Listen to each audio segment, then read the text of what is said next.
नमस्कार दोस्तों मेरा नाम शुभेंदु है। दोस्तों आज मैं आपके सामने जो वीडियो लेकर आया हूं उसमें मैं आपको श्री शिव पुराण जी के अनुसार भगवान श्री शिव जी और श्री माता पार्वती जी के परम पवित्र विवाह कथा के बारे में बताऊंगा, जो कि भाग 14 है।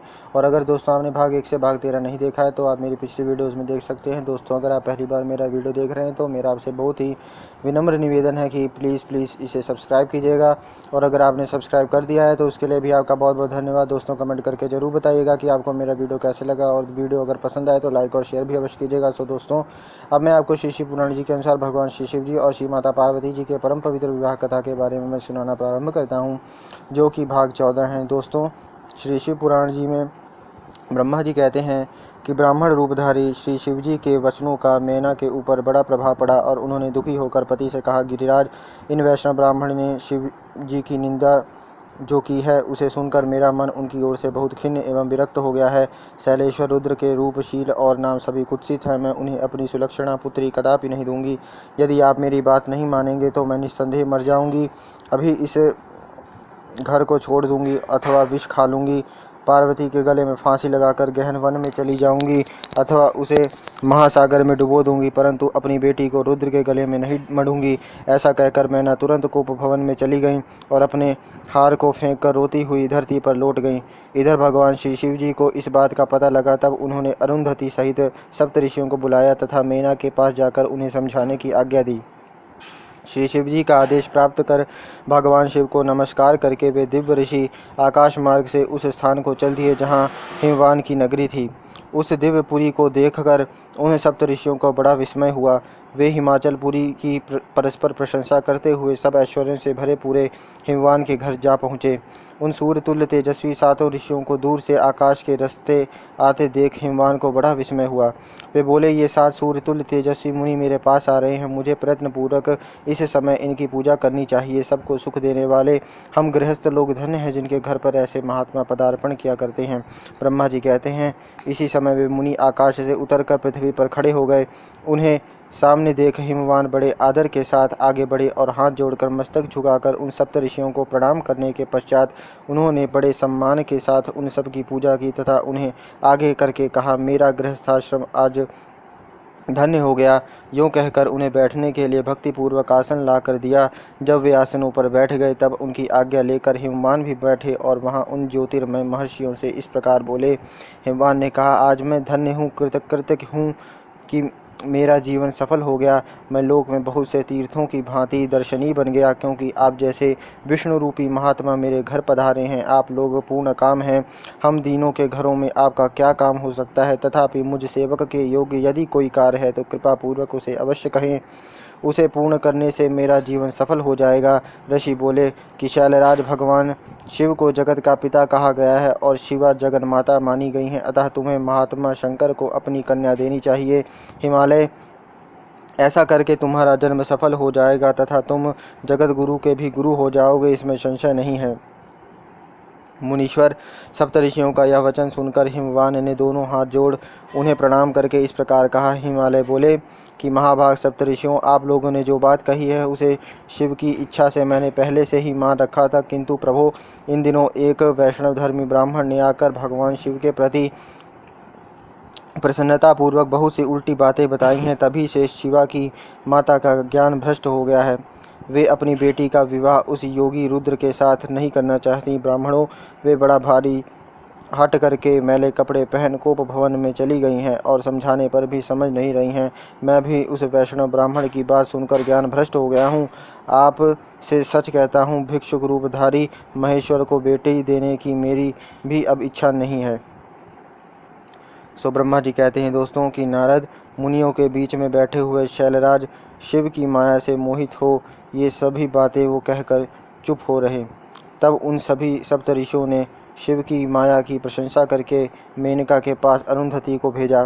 पति की आज्ञा पाकर ज्ञानदायिनी अरुंधति देवी तुरंत उस घर में गईं जहाँ मैना और पार्वती थी। जाकर उन्होंने देखा मैना शोक से आकुल होकर पृथ्वी पर पड़ी हैं। तब उन साध्वी देवी ने बड़ी सावधानी के साथ मधुर एवं हितकारी बात कही। अरुंधति बोली, साध्वी रानी मेनके, उठो, मैं अरुंधति तुम्हारे घर में आई हूँ तथा दयालु सप्तऋषि भी पधारे हैं।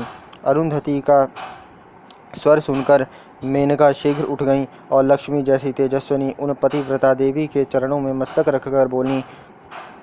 मेना ने कहा कि अहो, हम पुण्य जन्मा जीवों को आज यह किस पुण्य का फल प्राप्त हुआ है कि हमारे इस घर में जगत सृष्टा ब्रह्मा जी की पुत्र वधू और महर्षि वशिष्ठ की पत्नी पधारी हैं। देवी, आप किस लिए आई हैं, यह मुझे बताइए। मैं और मेरी पुत्री आपकी दासी के समान हैं, आप हम पर कृपा कीजिए। मेनका के ऐसा कहने पर साध्वी अरुंधति ने उनको बहुत अच्छी तरह समझाया बुझाया और उन्हें साथ ले वे प्रसन्नतापूर्वक उस स्थान पर आईं जहाँ वे सप्तऋषि विद्यमान थे। सप्तऋषिगण बातचीत में बड़े निपुण थे। उन सब ने भगवान शिव के युगल चरणारविंदों का स्मरण करके शैलराज को समझाना आरंभ किया। ऋषि बोले कि शैलेंद्र, हमारा शुभ कारक वचन सुनो। तुम पार्वती का विवाह शिव के साथ कर दो और संहारकर्ता रुद्र के श्वशुर हो जाओ। शंभु सर्वेश्वर हैं, वे किसी से याचना नहीं करते। स्वयं ब्रह्मा जी ने तारकासुर के विनाश के लिए एक वीर पुत्र उत्पन्न करने के उद्देश्य को लेकर भगवान शिव से यह प्रार्थना की है कि वे विवाह कर लें। भगवान शंकर तो योगियों के शिरोमणि हैं, वे विवाह के लिए उत्सुक नहीं हैं। केवल ब्रह्मा जी की प्रार्थना से ही वे महादेव तुम्हारी कन्या का पाणी ग्रहण करेंगे। तुम्हारी पुत्री ने जब तपस्या की थी उस समय उसके सामने उन्होंने उससे विवाह की प्रतिज्ञा कर ली थी। इन्हीं दो कारणों से वे योगी राज शिव विवाह करेंगे। ऋषियों की यह बात सुनकर हिमालय हंस पड़े और कुछ भयभीत हो विनयपूर्वक बोले। हिमालय ने कहा, मैं शिव के पास कोई राजोचित सामग्री नहीं देखता हूँ। उनका न कोई घर है, न ऐश्वर्य है और न कोई स्वजन या बंधु बांधव ही हैं। मैं अत्यंत निर्लिप्त योगी को अपनी बेटी देना नहीं चाहता। आप लोग वेद विधाता ब्रह्मा जी के पुत्र हैं, अतः अपना निश्चित विचार कहिए। जो पिता काम से, मोह से, भय से अथवा लोभ से किसी अयोग्य वर के हाथ में अपनी कन्या दे देता है, वह मरने के बाद नरक में जाता है। अतः मैं स्वेच्छा से भगवान शूलपाणी को अपनी कन्या नहीं दूंगा। इसलिए महर्षियों, जो उचित विधान हो उसे आप लोग कीजिए। मुनीश्वर नारद हिमाचल के इस वचन को सुनकर बातचीत करने में निपुण महर्षि वशिष्ठ ने उनसे यूँ कहा। वशिष्ठ बोले, शैलेश्वर, मेरी बात सुनो। यह सर्वथा तुम्हारे लिए हितकारक, धर्म के अनुकूल, सत्य तथा इहलोक और परलोक में सुखदायक है। शैलराज, लोक तथा वेद में 3 प्रकार के वचन उपलब्ध होते हैं। शास्त्रज्ञ पुरुष अपनी निर्मल ज्ञान दृष्टि से उन सब प्रकार के वचनों को जानता है। एक तो वह वचन है जो तत्काल सुनने में बड़ा सुंदर अर्थात प्रिय लगता है, परंतु पीछे वह असत्य एवं अहितकारक सिद्ध होता है। ऐसा वचन बुद्धिमान शत्रु ही कहता है, उससे कभी हित नहीं होता। दूसरा वह है जो आरंभ में अच्छा नहीं लगता, उसे सुनकर अप्रसन्नता ही होती है, परंतु परिणाम में वह सुख देने वाला होता है। इस तरह का वचन कहकर दयालु धर्मशील बांधवजन ही कर्तव्य का बोध कराता है। तीसरी श्रेणी का वचन वह है जो सुनते ही अमृत के समान मीठा लगता है और सब काल में सुख देने वाला होता है। सत्य ही उसका सार होता है, इसलिए वह हितकारक हुआ करता है। ऐसा वचन सबसे श्रेष्ठ और सबके लिए अभीष्ट है। शैलराज, इस तरह नीति शास्त्र में 3 प्रकार के वचन कहे गए हैं। इन तीनों में तुम्हें कौन सा वचन अभीष्ट है, बताओ, मैं तुम्हारे लिए वैसा ही वचन कहूँगा। भगवान शंकर संपूर्ण देवताओं के स्वामी हैं, उनके पास बाह्य संपत्ति नहीं है। इसका कारण यह है कि उनका चित्त एकमात्र ज्ञान के महासागर में मग्न रहता है। जो ज्ञानानंद स्वरूप और सबके ईश्वर हैं, उन्हें लौकिक बाह्य वस्तुओं की क्या इच्छा होगी। गृहस्थ पुरुष राज्य और संपत्ति से सुशोभित होने वाले वर को अपनी पुत्री देता है, क्योंकि किसी दीन दुखी को कन्या देने से पिता कन्याघाती होता है, उसे कन्या के वध का पाप लगता है। कौन जानता है कि भगवान शंकर दुखी हैं।